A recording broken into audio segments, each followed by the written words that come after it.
Welcome. We're going to start another Connect This show right now.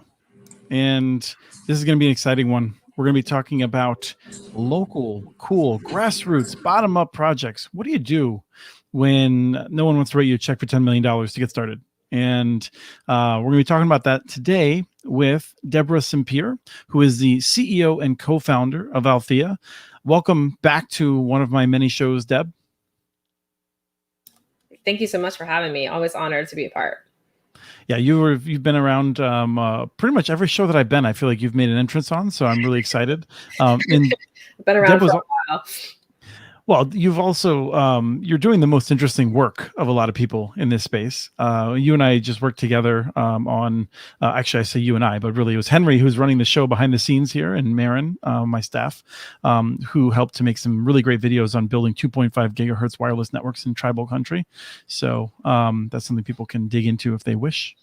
Exciting stuff. Yeah, absolutely. And really encourage anyone interested in the LTE space to check that out. Lots of expansive opportunities there. Yes, and maybe we'll talk even about that, because I think there's going to be some future shows about whether LTE is really cool or if it's just more of top-down, hierarchical, like bad design. We're going to fix that. We're going to fix that. We're going to be able to, LTE for smaller operators is amazingly and powerful. I think it's going to be a great conversation when we get to that. So we'll get that on the schedule. We also have Neil Mylet. And Neil, did I say that wrong? No, perfect. So tell me how to introduce you, because I didn't write that down yet. That's all right. That's perfect. Nice to talk to everybody. It's a pleasure to be on the show. I've watched it for a while, and so much respect for everybody. So yeah. I appreciate that. The reason we wanted to have you on is my sense is, this is the first time you and I have ever talked. I've heard great things about you from mutual friends. You have built a really cool network just out of your garage, basically, right? Yeah, we're still building it. It's under construction. So yeah, talk about bootstrap. That's what we're all about here in Indiana. That's what we do it.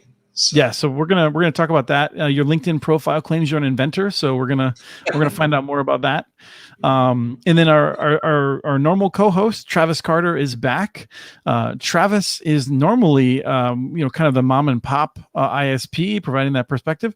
Now he's the man. Today he's like the big guy, the one operating the big network at scale and everything else. So, it only took 26 years, but we got there. So I'm excited to hear the stories, because it's not easy to start one of these networks with in your garage. It's going to be interesting to hear. So thanks for having me, Chris.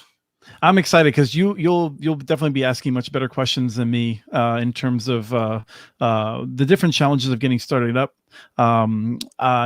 Travis, you're at the USI Fiber in Minneapolis, which is in front of like 200,000 homes now. Yep. You're crushing it. Yeah, it's been an interesting last couple of years. Let's put it that way. So yes, things are going well. But remember, I'm pro fiber, but I'm hoping we're going to talk some wireless today. Oh, yeah. I think we'll talk about whatever gets the job done and how to move forward with it.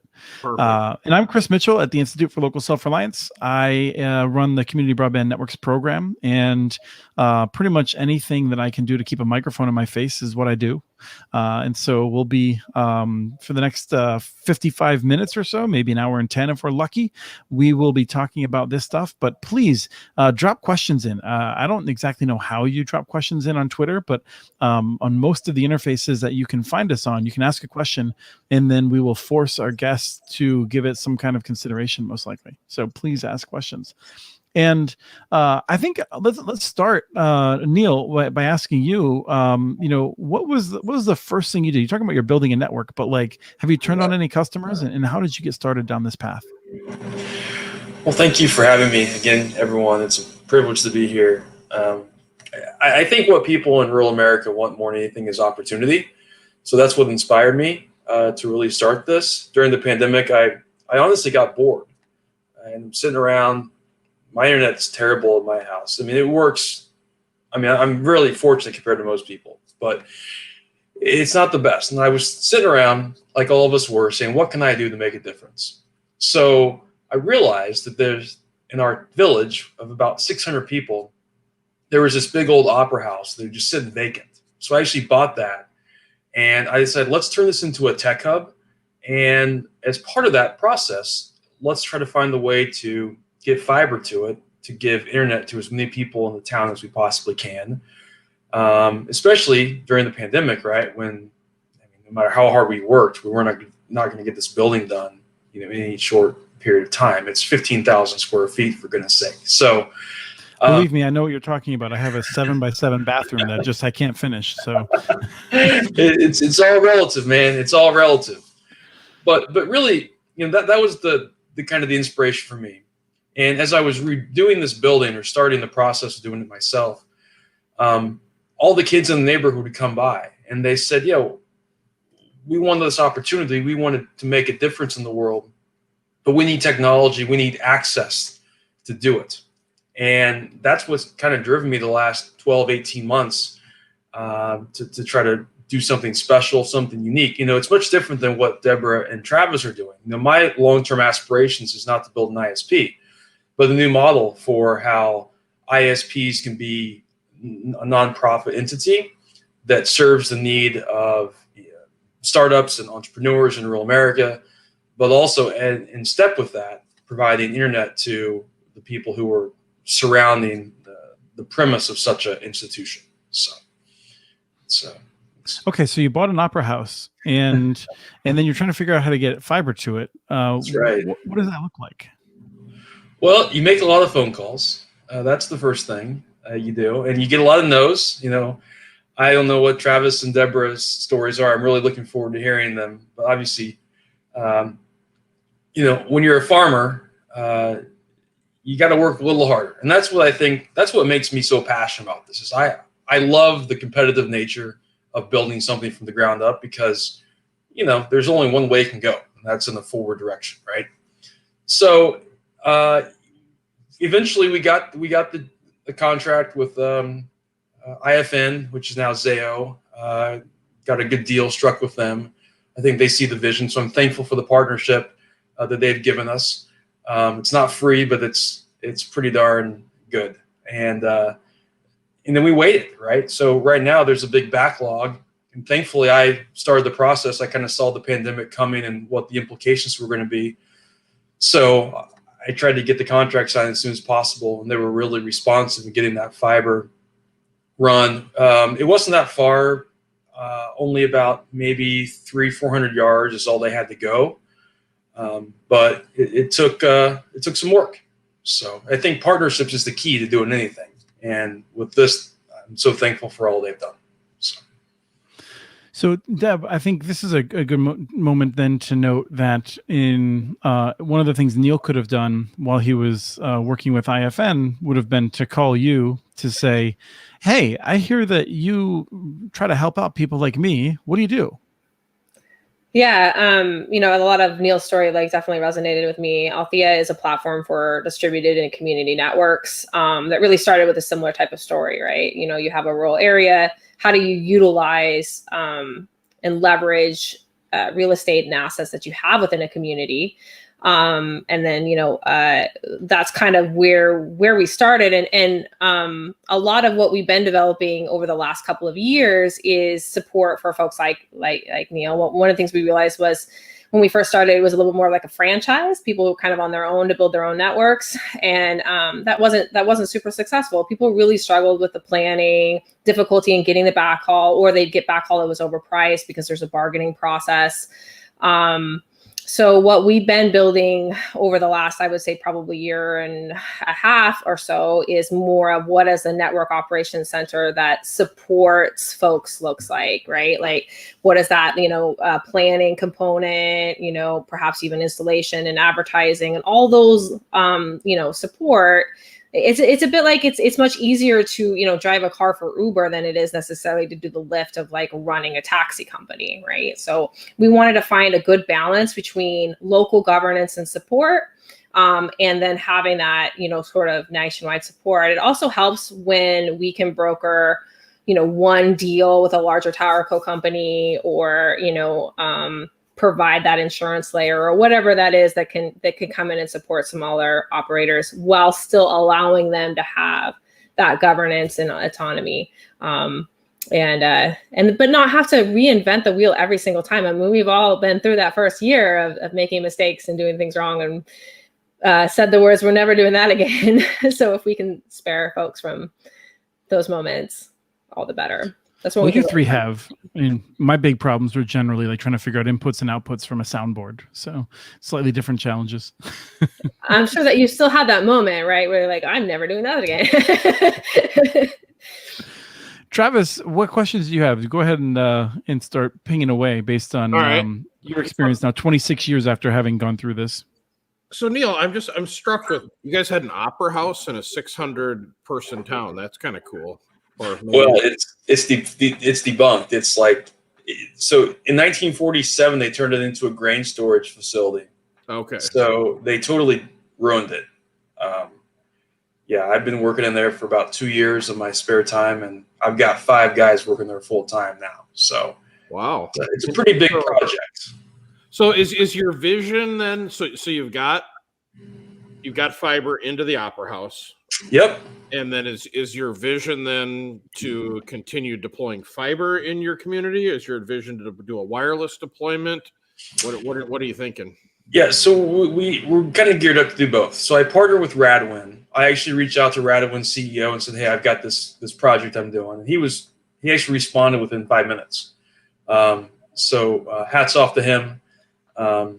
So we actually ended up purchasing quite a bit of Radwin equipment to be able to transmit wirelessly off the roof. Again, the building's about 50 feet tall, so it'll help us service about a third of the town just from that roof vantage point alone, which is a good start, right? And then kind of my approach is to give priority to the public spaces. So the libraries, the local churches, the places where people can convene and come together is going to get kind of the first access to that rooftop transmission portal. And then, what was your first? Yeah. Did you just reach out to the Radwin CEO on LinkedIn? I think I sent him an email. Yeah. You just looked up his email address on on their website, or I think so. I forget how I found it, but I found it. He's not like your dad's old drinking buddy or anything like that. No. He's all the way over in Israel, and make it more difficult. Yeah, we're in Indiana, and you're in Indiana, right? Yes, we are near Elkhart. Is that right? Near Lafayette. So it's all right. Nice. Okay. But so wireless to the public spaces, and then are you thinking of doing residential then as well, or? Yeah. So I don't know if all your listeners know what time of year it is, but on the farm it's harvest season, and it rained today, so I can hang out with you guys, and it's cool. But the last month I've been driving the semi back and forth hauling grain, and I got kind of bored one day, so I actually bought a cell phone tower on eBay in Green Bay, Wisconsin. I'm going to go pick that up tomorrow or Wednesday, I guess I should say. So we're going to have like an 80, 90 foot tower as well that will help us kind of extend out that network past the, a little bit above the tree line. And we're kind of building a room in the opera house per se to be able to accommodate conduit out to the town in the future if they want to work with us and collaborate on such a partnership, if that becomes desirable. So we have about 2 gigabits of data coming in. I bought plenty because, again, I want kids in my village. Again, my vision for this project is to make this the tech hub and tech capital for startups that all rural America can follow. And one of the biggest things that frustrates me is when people say, well, they have enough. That'll get them through. These kids deserve nothing but the best user experience possible, and we're going to do our best to give it to them. So, and let me ask Deb, how does this compare to some of the other groups that you're working with, like the folks in Enfield, North Carolina, or elsewhere? I mean, Enfield, North Carolina always comes to mind because I know that they're involved with the Internet Society. So, but how common is it to just grab a truck and go to Green Bay to pick up a cell tower? Well, those are the communities we hear about. I mean, these sort of like the ubiquitous thing across all successful networks is broadband champion, right? And so I think one of the things that I've really been trying to like look at how do we iterate is when that town doesn't, right? Or when they're unincorporated, or when there isn't any organization to, you know, either funnel in grant money, or there isn't someone to email a CEO from Radwin, right? Like, but when a community has that champion, someone to speak out for them, to will it into existence, then we see these kinds of amazing things happen, right? And communities can come together. I think what's also exciting, I think, Neil, you had mentioned, having a more community governance structure. Many of our networks are structured as cooperatives, right? But one of the things that we see in a lot of rural areas is like either cooperatives, shared water, shared wells, shared different districts are modeled as an actual governmental district, and that provides a formation that other communities can then follow. So what I'm really hoping is, as we start to look at broadband infrastructure in rural, as that money starts coming out, that we come up with a few different models that rural places can follow, so it doesn't have to take that champion, that hero in each community that we're seeing now are successful. That there is some just formations that, you know, folks can do on a regular basis, and they can follow with. So, yeah. Yep.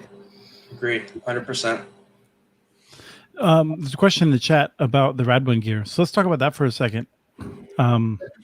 It's all point-to-point gear? Yeah, essentially. Point to multi-point, you know, depending on where we're going with it. Right. Yep. What band are you going to operate in? Do you know?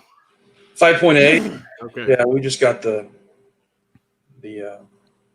kind of the more standard stuff.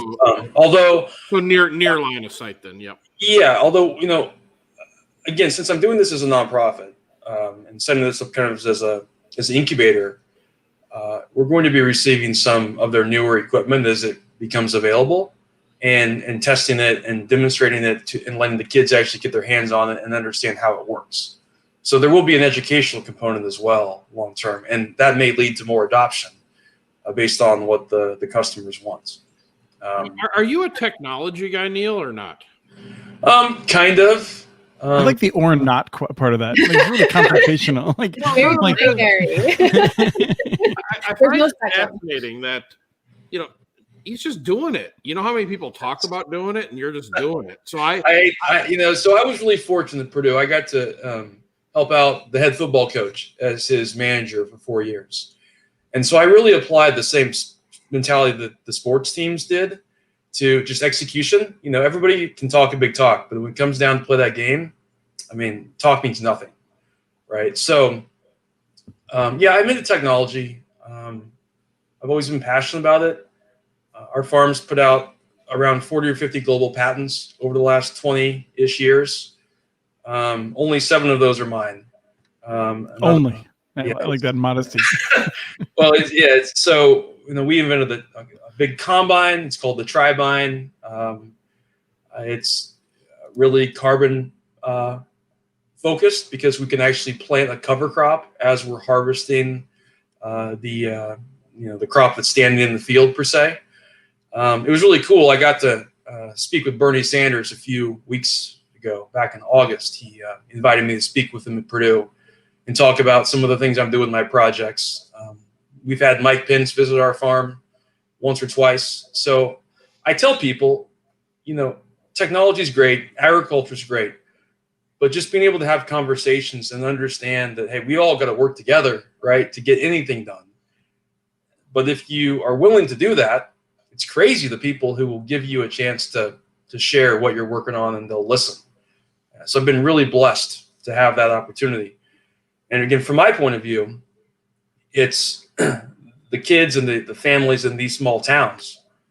They don't have those connections. They don't have those resources. They don't have those phone numbers or that gumption to maybe go out there and try something because they're just trying to survive, right? So to me, this is my form of this is what I do in the evenings, because when you get 8-year-old kids who bring you cookies and milk and berries after you've worked outside all day on this project, it just makes you want to work even harder. So. Well, I've definitely got a few pints of whiskey in my day too, as well. So that would be good too. Yes. Don't get me wrong. So I'm curious, Neil, when you start working on this in a small town, are they like, oh, there's Neil again, like our own local Doc Brown, like he's screwing around, or are they like, are they really excited by it? Like, because I feel like people, who are listening to this and thinking about doing their own thing might be thinking, oh, but like Neil's this crazy wizard guy who can figure out all this stuff. I got held back in second grade, everybody. I'm no genius. All right. I'm just incredibly stubborn, and I don't give up. And I'll be honest, like everybody thought I was crazy. They may still for the first 2 years I was working on this. But the glorious part is I only paid $300 for the building. All right. So if you look at the economics, like we're winning, like we're way winning. But yeah, there's a lot of folks that don't understand. My parents, they think I'm totally insane. They're like, my dad actually offered to buy me an excavator to tear the building down with. Okay. So that tells you that like the generational views and the perspectives. But I think the folks that want opportunity, like those 8-year-old kids that I talk about all the time, and we partner with the school systems in the community. They see the future. I partner with some tech hubs across the U.S. and Europe. GoDaddy's been very supportive. We've got a lot of big brands coming on board. Purdue, obviously. Roberto has been incredibly supportive. Roberto Gallardo, a professor there who does great work in this space. So Deborah and Travis, I think just like all of you, and anybody who's ever been through the startup process, it's incredibly lonely, and you just got to put your head down and not really listen to what people say, whether it's good or bad. Because at the end of the day, unless you execute on that vision and bring the right people to the table, it's never going to be successful. So that's kind of what I do, is I just focus on the vision, and I'll do whatever it takes to get the right people involved. And, I think in 50 years, hopefully people will look back and say, hey, they won't think about this on the internet per se, but they'll think about the implications that came from that infrastructure kind of being deployed. So let me throw out a question for Travis and Deb first, which is, I feel like to some extent, if I was to say, well, this isn't that hard, right? Like all these pieces of gear, they have inputs, they have outputs. We know what cords plug into what. Like how hard could it be? Like, it's 2021. Like, you've got some documentation you got to read. Like that's kind of a pain, but like, it seems like you put the right cords in the right direction, and more or less it runs itself, right? There's a tremendous amount of project management and leadership that comes with it. I think Neil hit the nail on the head there. You gotta basically show up and put in the work. And there is a period of time. I think Neil was even mentioning a couple of years, right? But there's a period of time between idea and any kind of shovel in the ground. And this is where a lot of people become demoralized, right? Because once you have shovels in the ground and people are building networks or, and then some people are pitching in and there's some antennas and the things happen, like that's a pretty easy process. There's a lot of feedback loop, but between idea and shovel in the dirt can be a long, lonely process where you really have to have that faith. But I think once that shovel happens, once things start to go up, you really do get a lot of community involvement. Things start to roll. And Travis, is it as easy as I overstate?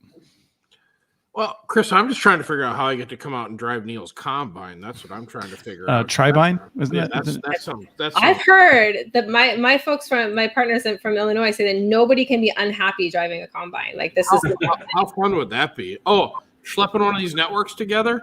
You know what it is? It's a lot of trial and error. And I would say that the hardware and the software platforms are substantially better today than they were when we first started. But I think the fundamental thing here isn't necessarily the technology or any of the bits and bytes or cords. It's the gumption to actually do it. And, roll up your sleeves. And instead of watching TV at night or, whatever people do at night, because I always work, but whatever normal folks do. You text me, you're not working. Well, I'm trying to make sure that my bet and chicken wings are in line. So I think you just get out there and do it. And there's a financial component to it as you grow that you have to make sure that you don't kind of outrun your financial ability. So, what we did is we would work a normal job 8 to 5 Monday through Friday. Then nights and weekends, we would work on our network to get ahead. And after you do that for a while, it's amazing how much progress you can make in a relatively short amount of time.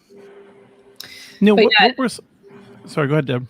Oh, I was just going to say, I do think that people underestimate the amount of time in that early stages. I mean, you really need to be putting in 20 hours a week or more during the planning stages. And then certainly, trying to find another 20 to 40 hours a week, if not more. And if you want to have accelerated growth, you're looking at 40 to 80. I mean, I think people definitely. Neil's agreeing with you. They definitely think they can do it a few hours or on the weekend once in a while, and think that they'll be able to sort of make these things happen, but they don't. It takes time. Neil, is one of your sponsors Nodos? Hey, let's see if we can't get them. Yeah, we need some of that. I like what Curtis said in the chat. He's very true. If you have a passion, you can make it happen. Yeah, exactly. Yeah. 100% correct. No, Neil, what were some of those early costs then? And I mean, are you sitting here just being like, I'm used to throwing my money down some of these pipe drains, so it wasn't as big of a deal. But what were some of the costs that you faced? And was there a point at which you were like, oh, am I really going to do this? Am I committed to this? Yeah, I'm committed now. Don't worry, guys. Everybody, it's going to happen. Yeah, I don't know. I basically initially committed to just do it, right? And then I went down to an event and took some of my kids. I say my kids, the kids from the community who are kind of behind this project. And we met with the governor of Indiana at an event and got him to kind of hear their stories and everything, which was really cool of him to take time to do that. And so I committed to doing this project 2 years ago. And I don't know how much money I put in, honestly, at this point on my own. I don't even look at this point. But essentially, I was able to get some CARES Act funding to help actually implement this in a bigger way. But I think what helped us get that was the fact that I already had all the contracts signed for everything. And I was committed no matter what. So essentially, I rolled the dice and said, hey, we're going to go big, quote unquote big for a town of 600 people. Nothing compared to what Deborah and Travis are doing, obviously. But for me, my town is 2,000. I started in a town of 2,000. I thought was pretty small, but yes, you do get the larger small town cred. Yeah, right, exactly, right. You get it. I appreciate that. So we'll be $200,000 or $300,000 invested by the end of this year. And just the kind of the infrastructure for the network project, the Opera House, Tech Hub, Accelerator, whatever. Well, it'll be well over $1 million project when we get done with it.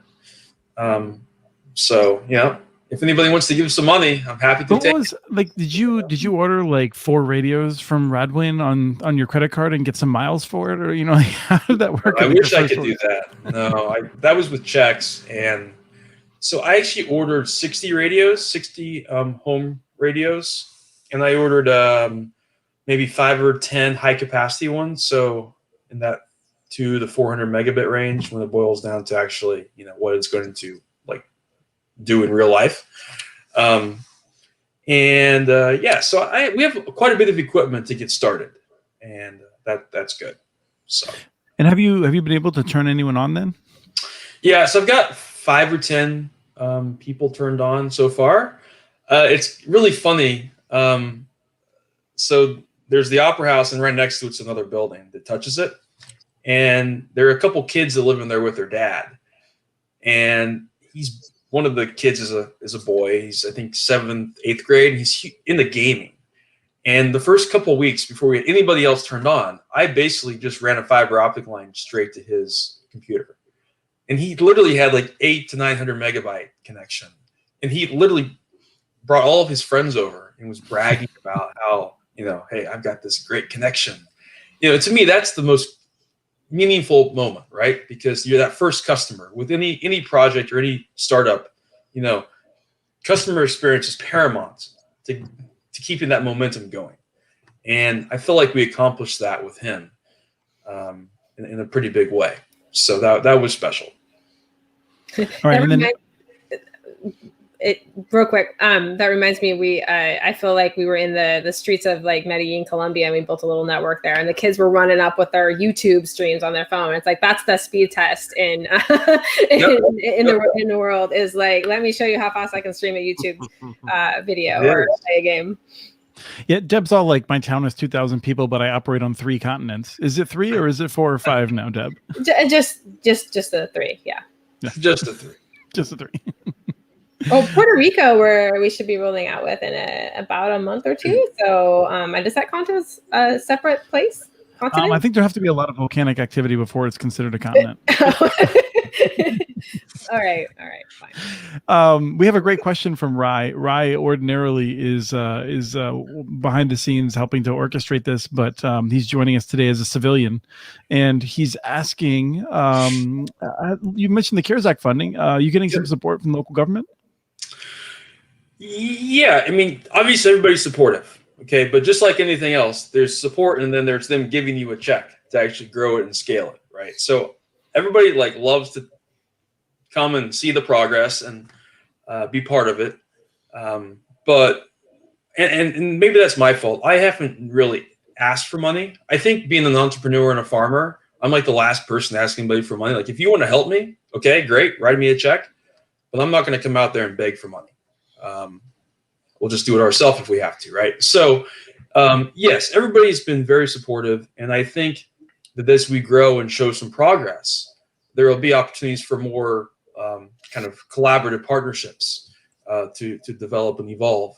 But we got to do the hard work, right? We've got to show value. We got to show some ROI before they, kind of do any more.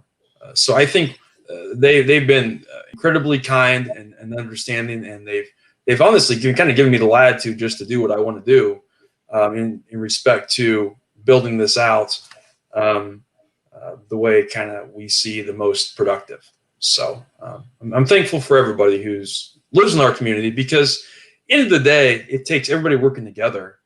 And, if I go out and get hit by a bus tomorrow or something happens to me, we need to make sure that there's the momentum and the energy to keep this going, because, for the young people in rural America, the internet is really a gateway to realize their potential and to compete with the best and the brightest all over the world. And I want to make sure that happens. So, Travis? I'm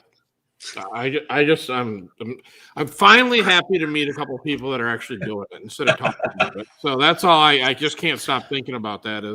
That's all we have on the show. We have people on doing stuff. We're trying to avoid people that are on the show. In other areas, just talk, and never hook up a single customer. So I'm just happy to finally talk to some this week, I should say, for people that are actually out there doing it.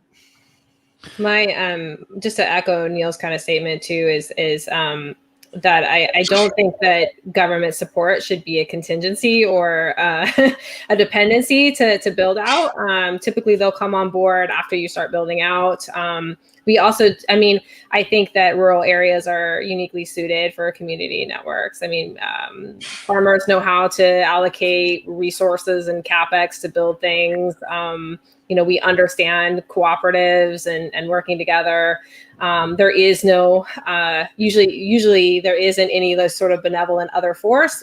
Communities just sort of take care of themselves. So I think we've always felt like we, resonated very well with that approach in rural places. Yeah, but I have to think that there's also a challenge in that, I don't know, human nature. You run into people who are kingdom builders, right? And they're sort of like, oh, you got to do it my way. You got to, fill out this form, or you have to, you're not allowed to build in this way over here. You ever run into that, Deb, with any of the projects that you're involved with? Yeah, typically this is why we try to bring in some of those folks later on in the process, right? Where you don't necessarily need that support. Especially, we focus very similar to Neil on more of a distributed type of architecture that uses things in the community, right? So that we don't have to conform necessarily to so much of the right-of-way constraints and things like that, and set ways. I know that. We've had folks just, the 5G thing, right? So anytime you do fixed wireless, sometimes you have some issues there with that, and you have some educational pieces that you have to do around that. But you mean because people oppose it? They're scared of it? There's just a sort of an understanding. I mean, even installing a router that's hooked up to fiber, when you say, well, what would you like your Wi-Fi for your 5 gigahertz, your 5G network, right? There's a misunderstanding on what that is. So some of that, and Oregon actually has a few towns that have very significantly opposed telco construction by the big guys. When Facebook was putting in a submarine cable, there was a lot of adversarial nature because the community was not part of the community. So that approach of how you build and who you build with and having community support is very important, so that you don't run into the issues with the kingdom builder. And most often that's because they're feeling like some sort of corporate presence is coming over the top of them. Well, I appreciate that long answer, Deb, because I was struggling with a little Comcast connectivity there, and I'm glad I didn't have to speak up in the middle of it. I'm having some issues today. Neil, and I'm curious, do you have no shortage of grain silos? One of the challenges that I always worry about with line of sight in those sorts of technologies is that we want to make sure that 100% of people in a community can take service. And with wireless, I worry that absent a provider that's going to go through extraordinary steps, 20% of people will be on the wrong side of a hill or inconveniently located. So how are you dealing with that? Yeah, well, the first thing I want to acknowledge is I'm not the only game to solve this problem. I'm not the only person. And there are lots of great partners. So I've actually worked with the existing ISPs. And I said, hey, I'm going to do this in my little geographic territory. It's going to be really effective. But we don't need to forget about you. We need to make sure we promote your services as well, because this has got to be a community coalition that comes together. So that includes TDS, which is obviously the big player, the big corporate player per se in the area. Yeah, Fortune 500 company. They're quite large out of Illinois. Pretty substantial. Right. We've got great collaborations going with T-Mobile. They've been very supportive. Their infrastructure. I think we're going to do some special stuff together. I think that's going to be a really amazing opportunity as we keep flushing that out.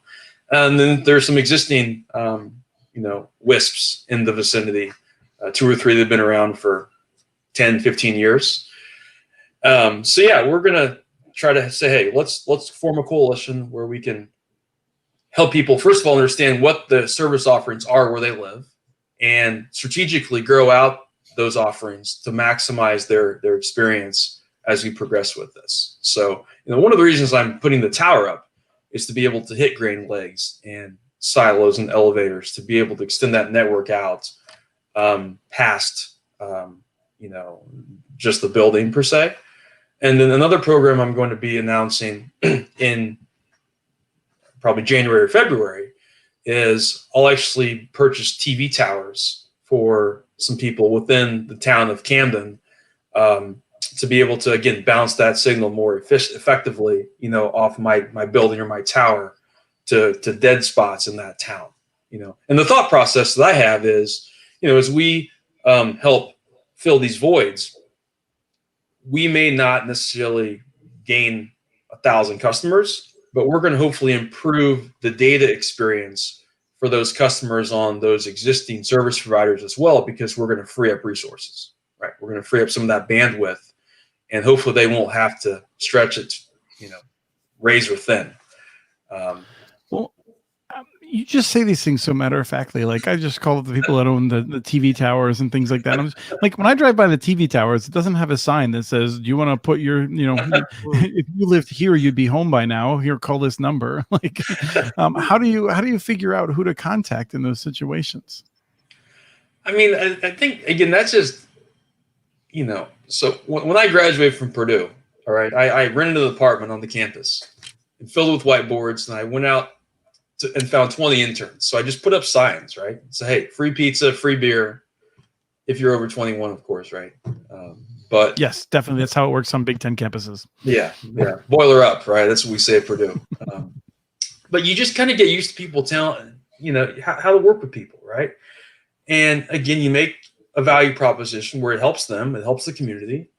And what I found is a lot of people want impactful change. You just have to be willing to go out there and do it, right? But those people don't own the towers, right? I mean, like, it's got to be a different conversation. Well, so they're all my friends. They're all my neighbors. We farm, together.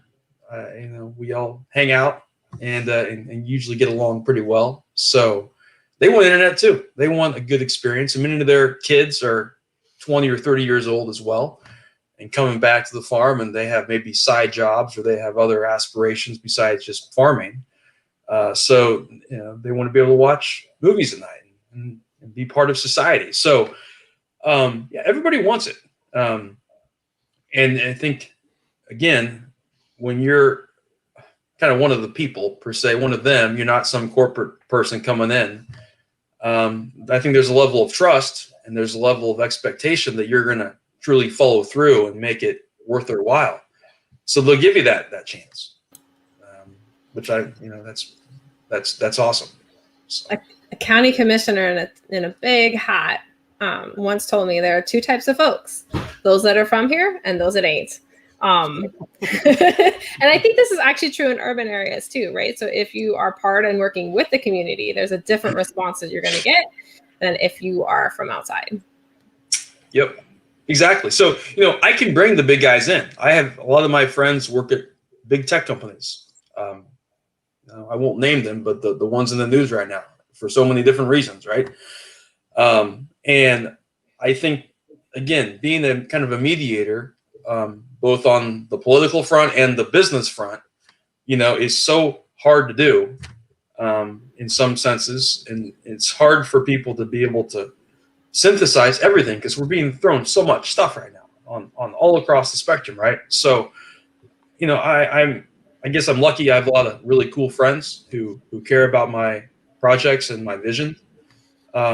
So end of the day, it's not about me. It's about just kind of working as hard as I can to make sure we can bring as many people together to realize what all this technology can do, for our communities.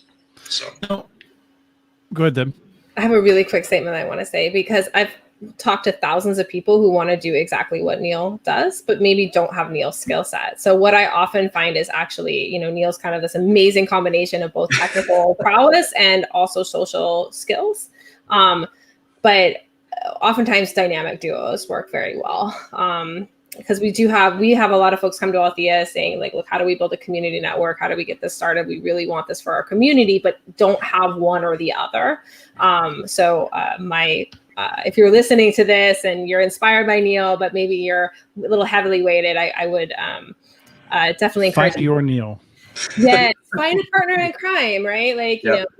There's a Batman and a Robin, right? Like, that's why there's two of them. One other thing I think that's related to that, that's a really great observation, Deb. Travis, I'm curious, like, do you ever buy anything and just break it because you're curious how it works? Like, I think people just need to be less afraid of breaking stuff. I'm guessing Neil broke a lot of things, and Travis, I'm guessing you've broken a lot of things too as you're trying to figure stuff out. Or when you try to figure it out, you buy one of every manufacturer's product and try it and see which one is the best. It's I guess my theory always has been buy cheap, buy twice. So I'm not looking for the cheapest solution. I'm looking for the solution that works so we can spend time deploy it. I'm actually pretty impressed that Neil went right to Radwin, more of a high-end product line than a lot of people go for the actual cheapest stuff they can find. And then you end up getting you get in a tough spot because it doesn't work well. You have a lot of problems. You're chasing your tail. And I think, Neil, you got a recipe for success there. But I also think that he touched on something that's very key is he's able to tear a lot of bridges, or a lot of barriers down because he's from the area. If you know the people to talk to, you can make things happen. If you're just standing there without any connections, it's real tough. Well, it's also easier to tear things down if your parents are willing to buy you an excavator. That's one thing I'm taking away from this. Yeah, exactly. Neil, I'm curious. Rural people have excavators, though. Like, that's not an uncommon. I know. It's like, here's my I truck, know. and here's my excavator. Yeah. No, I was really impressed when my father-in-law had a John Deere a bulldozer, and then I find out, yeah, it's pretty common. So well, we don't have the city though, Chris, so that's why. By the way, I'll say that I did know that I was doing well with him when he let me drive it near the house. It's one thing out in the field; it's another thing near the house. So, but what I'm curious about is when you're driving, the load of corn in the truck, and you get a text that the network's down or something like that. That's the part that I feel like also like people really struggle with in these early periods, because you're trying to run, your normal life, and then the side hustles like need your time, but you're, on a road somewhere with a load of corn. Yeah, that's a good point. And I think that's where it kind of goes back to the mission for me. Again, starting in January, we're going to have an intern program where we teach kids and members of the community how to maintain this stuff and keep it up. So it's not really going to be for a whole lot of pay, but more just experience for them. So yeah, that's obviously an implication that at some point we may have to hire somebody to help us with that. But my goal is to make this really a volunteer / education backed network, at least in the incubation stage that we're in right now. So yeah, but like Deborah has done and Travis has done, you just make it work. If it goes down, you fix it until you can afford to pay somebody, if that's what it comes to. Right. Well, careful who you sign up right away, though, because there'll be those people that if they're down, ooh, man, do they get pissed. So, well, so that's the other thing I'm doing. So I hired Ice Miller it's a big law firm in Indiana, and I've done work with them, my patents and stuff before. So a lady named Lindsay Miller, I don't know if anybody's heard of her, but she's a rock star in the legal world for networks. And we're actually creating a really unique contract, okay, where we're not going to promise them anything initially. Probably similar to what SpaceX is doing. If it works, great. If it doesn't, okay, we're going to try our best to make a good user experience, obviously. But the objective of this, first and foremost, is education and fostering entrepreneurship and innovation. At some point, we may convert those into more traditional contracts.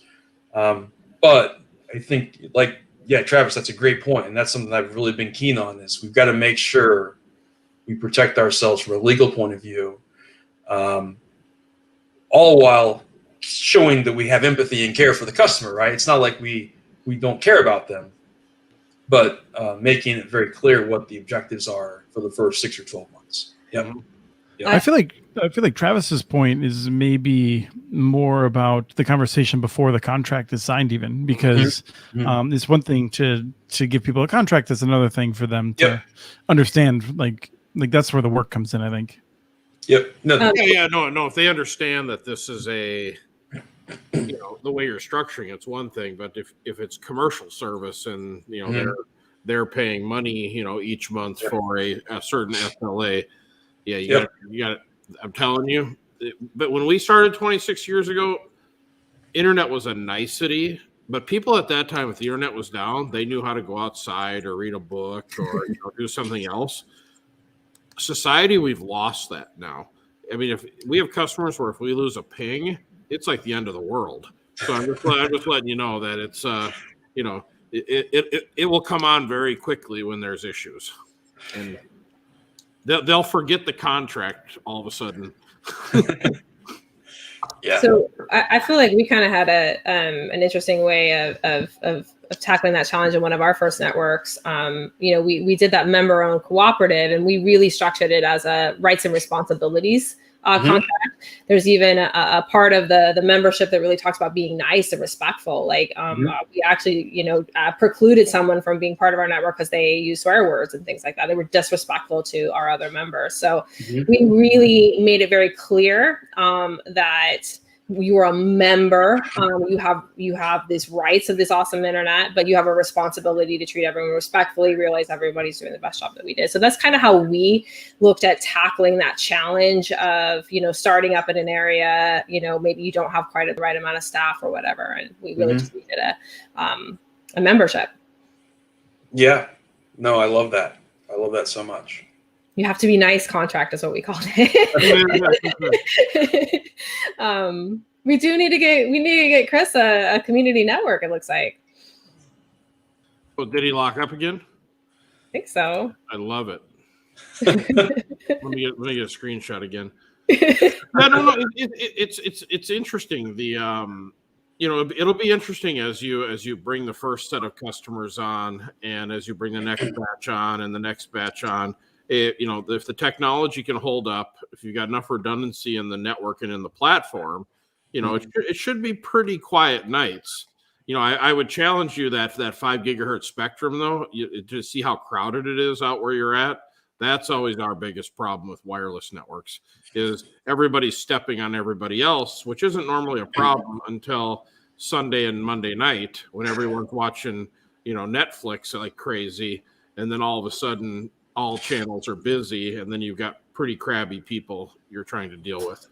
One of the things that I saw with back in the day before I knew Travis, but he was building the Wi-Fi network, was comments from people in Minneapolis who would say, Wi-Fi network, but it didn't work. And they sent out a technician and man, it didn't work. And it's just so frustrating because we really want to support this company and their customer service was so great. And it just sucks that it didn't work. And I was like, I've never seen so many compliments and so much love for somebody that couldn't deliver a service. People are absolutely desperate. We talked to banking partners and they're like, well, what are your competitors going to do to combat your market share? And like, well, what can they do? I mean, people will put up with a lot not having to deal with the large incumbents. But saying that, they won't put up with that much anymore. If you can't deliver and it doesn't perform. So I'm excited for wireless in the 6 gig spectrum. That I think will be a big boon for the rural area. Well, no, but I think just my point though is actually, I think Travis, I wouldn't disagree with anything you said, but like for me, people sense when there is someone trying to do an honest thing for them, right? Like when they're trying to get it done, and there's an authenticity to that. And I think that's the key, is that people are like, even though this thing didn't work, I really appreciate how hard this person worked at it, and I could tell that they're in it. Well, they do to a certain extent though. But imagine your water wasn't working, and the person came out and tried to get it going again. At some point, your water's not working, right? So yes, they're, and I'm saying that rope is getting shorter and shorter and shorter as time goes on here, because I'm telling you, people they just rely on this. Internet is like crack to people now. They just won't get off the thing. Well, you have to for work, right? I mean, if you're not able to access that, and this is what we find too, and even in urban areas, right? There's the affordability question, but people are going without meals just so they can have internet, right? Because it's so essential. You can't get to work, you can't look at your schedule, you can't do online banking, whatever that is. I mean, so I agree. I think it's much more than just a luxury anymore. Even though, Deb, I agree with you to a certain extent, but 82% of our traffic is streaming media. So there might be a little work sprinkled in there, but No. Sorry, Neil. I know you want to get in with this, but Travis, you're looking at the wrong metric because if media is like huge, and so there's a tremendous amount of it that goes on. Oh no! I mean, this goes into the sort of thing I mean, I stream like tons of stuff in the background, but like what I really care about is stuff that gets lost in the details. Are you working, Chris? They're watching Connect This with Travis. Oh, they're watching that. I mean, there's a lot of times where I'm sitting here and like I'm doing something important and I have the Tour de France streaming in the background. If you're just looking at like the bit rate as to like what's chewing up all of the data, that's one thing. But what really matters, like if Comcast was like, hey, you can't do the Tour de France anymore, I'd be like, oh well, that sucks, but I'll get on, like I'll keep working. And similarly, like I pay Comcast extra to have like a big upstream. And like, yeah, like if you look at how I use my internet connection, it's mostly like downloading video, one kind or another from me or someone in my family. But like, we're not paying Comcast extra money for that. It just happens that we just happen to use it for that. Hey, you're not getting your money's worth today, just so you know. Yeah, no, actually, I think it might be the browser. I think it might be literally user error on my part.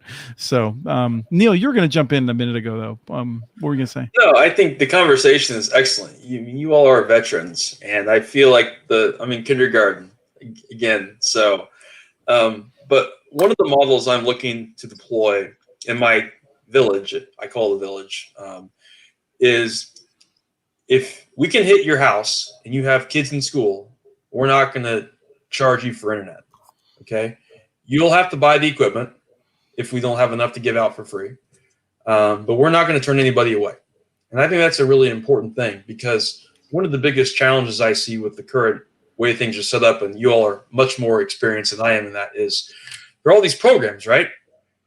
And all these quote unquote incentives and services that qualify for free funding. But these parents and families who are working 1 or 2 jobs, single moms working crazy hours to support their families, right? They don't have time to go research how to apply for these programs. So I think one of my objectives through this project is to set a precedent. Say, hey, we're going to make it super easy. We're going to help educate folks on the programs and initiatives that the government's offering. But we've got to use all of our resources to make it accessible, because people don't have the time or the resources to figure that out on their own. So that's what gives me the most joy about what I'm building. Again, I'm only going to have a couple hundred households in my town, but we're going to hopefully get them all connected, right? So. Mm-hmm. Deb, you had a reaction when Neil was saying about having them purchase their own gear and giving them the free connection. What was your reaction? Yeah, I mean, this is essentially what we've standardized as a model. We have a always on free tier for folks. And I do believe that in every community, there will be some folks, a percentage. I mean, what we're finding is somewhere between, around 5% that just need always on free internet. And we make that configurable. And then they own the equipment. I mean, and a lot of times we do, have programs that's given for free. But I think that there is, and then to your point, Neil, I think there is a sustainable model that we can demonstrate here, that some portion of the community can have always on free internet and never pay, and that the community itself has paying customers that then make a sustainable network. So we're hoping to do that and show that in a greater way in San Diego as well. Now, let me ask about that, because how does this work in terms of Althea? Like, is Althea like something where I'm like, hey, you offer 10 services and I'd like to take 3 of them, but no, I don't want to do this always on thing. Like, how exactly do your clients interface with the various things? I didn't catch the last thing where you said, but I'll just talk about Althea. So essentially, Althea is a platform for distributed networks that, sets up routing and billing so that people that give infrastructure or provide bandwidth to the network can get paid automatically, and the network service operator can get paid as well. Those are all kind of decoupled and separate entities. And then basically that local network service operator, whether that's the co-op or a private entity, installs that gear and is their kind of point of contact. And then it's just always on free. And then they get a text message if they have a low balance or no balance at all, inviting them to add more funds. And then when they add more funds, then they get the full speed that their gear can offer. So that could be a gig if it's fiber. It could be, if fixed wireless is closer to around 75-100 meg, something like that. And then the network traffic just sort of shapes and over the entire network, so that we can work in, situations where there's, either limited bandwidth or you have redundancy and failover. One of those fiber connections can fail over to the other. But they basically prepaid. You just get a text message, you pop some money in there. You use that. If you get low, you pop more in. Or if you run out, then it goes down to, 25 or 50 megs or whatever the free tier is set at. If I get a bunch of my neighbors together and we're like, we want to do the Althea thing, are we required to do that? Like, are there things that you have to sign on to in order to be part of Althea? So people, people can just go to the GitHub links, and if you're technically capable, you can just do all of that and never talk to me. And there's been a few folks that have done that. If you want more of the, support of the network operator center, there's different ways that we can partner together to help you make that a possibility. But yeah. So then the reaction we have from the chat room is interesting. Am I garbled? Is this a problem? You're good right now. Okay, right now. Quick. There's someone who talks about how they have a bunch of loyal customers, has also says that when they tried to do the free service, they ended up with 19 free customers and 2 paid, and it didn't work out. Is this a matter of just doing business in the right part of the country with the right people, or is it how you set the speeds, or do you have a sense of what different variables are at play here? Yeah, I mean, I think that one of the big things too is that you do have to advertise, especially if you're not in the community stuff. If you're not Neil, who knows all his friends and neighbors and can just get everybody online. If you're setting up in an area where you maybe don't have quite as many connections, sure, everybody's got to want the free service, but if they have to pay, maybe they're not quite sure. So we don't find a lot of success in areas that we roll out into without some sort of advertising campaign. So we've built that into the ROI and how we think about CapEx is it costs to acquire a customer. If it's going to be a sustainable network, it's going to cost some money just to advertise and to showcase that you can be a reliable service provider. Well, Chris, I also think you have kind of a expectation of what the internet provider is going to be. I think Neil's model is he's doing it as a community service model more so than, to make payroll and health insurance and pay mortgage payments for employees that work there. So it's a different, it's a different model. It's more of a community benefit model, because I think it sounds to me that's an agriculture community. So probably a lot of farmers out there that and other folks that are, that just want internet and it's not their primary source of income. Well, that's where I wonder if some of the federal dollars that are available, you have an electric co-op that serves your area, for instance. I don't know if it's true or not, but they say we're going to bring fiber to everyone in 3 years. Neil, do you feel like then there's still a role for you, or do you turn to what I'm guessing are several other interests that you have going on as well? Yeah, so I met with them last summer. Actually, they flew up a CEO of a company in Florida to meet with me. And what I found is I kind of had to go it alone. And not because I want to. I'm not this pioneering figure out here who just is just determined to just work myself to death. That's not the goal. But I found that I had to create competition. I had to do it first in order to spur action from them. And I think that, with the accessibility of fiber right now and infrastructure and all that, I think, say they do eventually get a fiber rollout, first of all, it's going to be territorial. It's going to be where their customers are at. And the town that I'm actually working in isn't serviced by the electric co-op. It's serviced by Duke, which is a much bigger, obviously, energy company. So again, I think there's opportunity to partner and provide value in long term. That's kind of why I'm doing this project as a foundation, because if we can advance the adoption and serve as a test bed, in essence, for new wireless technologies or new fiber technologies, we can help educate the public on how they work and how they maybe don't work for their needs, then we're always going to facilitate a point of value for the community. We may not in 5 years provide internet service to everybody that we are initially. But once they get internet in their home and want to come to our facility to start a company or, collaborate with somebody from another country on a startup, we'll be there. So you would say that the value that you're providing goes well beyond just being a default internet access provider. Most definitely. I honestly, this was like the least favorite thing I ever wanted to do. I know that probably sounds bad because I understand how much work it is. And, Deborah and Travis have both spoken on it. It's a lot of work and it's a lot of just technical learning and just kind of crash course, right?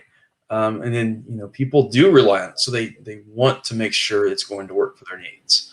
But like anything else, unless you provide competition in the marketplace and kind of be that source of setting that bar high, setting the expectation high on what people are worthy of receiving in terms of service experience, and I'm not sure the big companies or even all the newcomers like the REMCs or the electric co-ops will partner with the right organizations to make sure our communities get the best experience. So that's another role I'm trying to facilitate is I challenge folks when they come in and meet with us in our community to make sure they're truly to Travis's point, investing in the best hardware, the best infrastructure, and the right partners, people who are actually going to follow through with their word and not just go grab a bunch of cash and run with it, which is still to be seen, right? We'll see what happens. So, hey, Chris, I'd like to add a little bit of color around what Joshua's questions here is in the chat. So, what we do in Minneapolis for the free tiers, we give free public Wi-Fi. And with that, it's a little bit of market awareness advertising for us. And then we follow the billable services are the fixed wireless to the home or the fiber to the home, depending on where they're at. So we've actually found it pretty useful. Now, what we're actually then doing on the free Wi-Fi is we're putting just a small little ad when they log in, and we're getting a few cents off of that to help kind of monetize the network to pay for the infrastructure. So so we're going to keep the free tier. I think we have somewhere between 7,000 and 9,000 people a day that use it. So if I can get 10 cents a person, it'll be enough money to keep the network going and upgrade it. Now, Travis, at one point you provided free service only at select parts of the network in parks and things like that. But now it's like every access point, which is pretty much throughout Minneapolis. Is that right? Yeah, we have 2,500 access points deployed, so they're all open, and so we're able to get people on. We also broadcast SSIDs for marketing. That our service is available in the area. So I was kind of like Joshua, where it's like, what is this going to do to the market share? It's actually, I think, improved it. And for people who might be listening later, Josh has been making comments in the chat. This isn't just a case of Travis confusing Neil with someone else. No. He had good points. It's like, because your instinct is, if I give something away for free, how am I going to be able to make my car payment, right? Or how am I even going to be able to pay for the equipment that I bought? Mm-hmm. So I think it's a valid point. And have we played Government Program of the Week yet, Chris? Is there a new one for everyone? No, but okay. Since we last chatted, the Port of LA is going to go to 24 hours. So hopefully we'll see more things happening. Although I think the issue is, Neil, how do you feel about driving trucks from LA to Minneapolis? Hey, let's do it. Let's go. Yeah. I'm not sure that's going to do much, but we'll see. Deb, are there any final comments that you have? Any closing comments?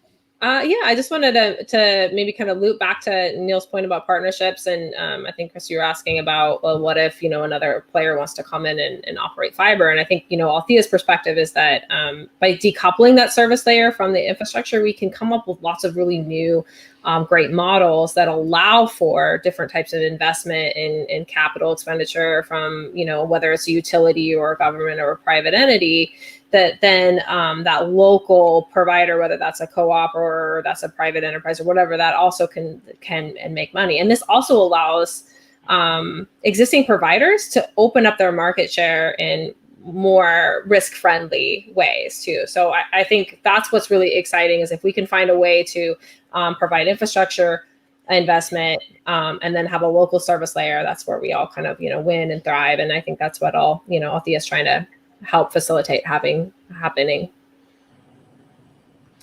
Excellent. Well, thank you all. Having that little indicator, which makes me wonder if I'm getting garbled. Definitely going to make sure I'm running this clean next time. I'm deeply ashamed that I think this may have actually been my problem rather than Comcast. Comcast did leave me in the alert string a call this morning, so I was sensitive to it. But I think it's just a coincidence that then I screwed up which browser I'm using and stuff.